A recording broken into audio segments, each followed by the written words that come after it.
Hi, it's Keith Townsend from CTOadvisor.com. Hopefully with a quick coffee chat. We don't know how these things pan out until after we edit them.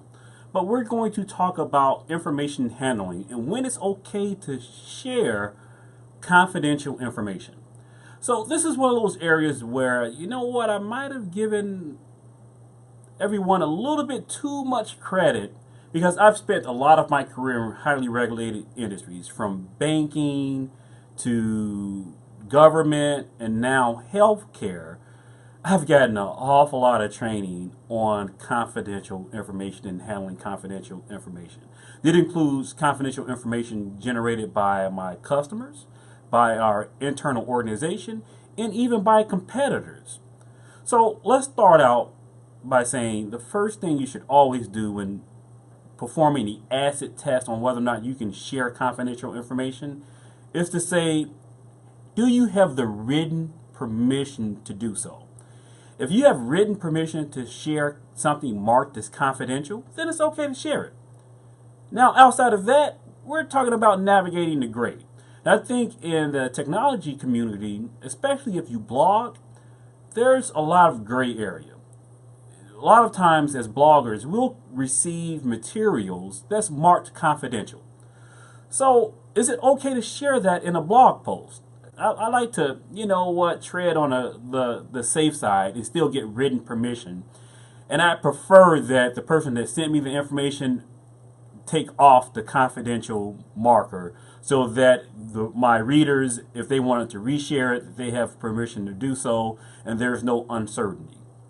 In journalism, it's generally accepted that if the public good is served, in other words, the public has a right to the information, and even if it's marked confidential, journalistic organizations can share that data.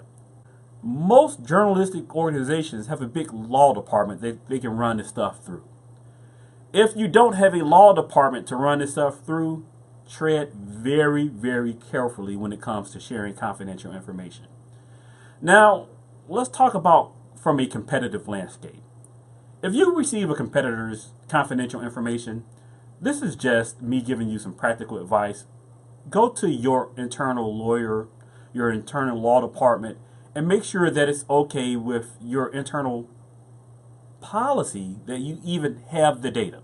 Doesn't matter if you received it directly from a competitor, if you received it through a third party, if you downloaded it from a website.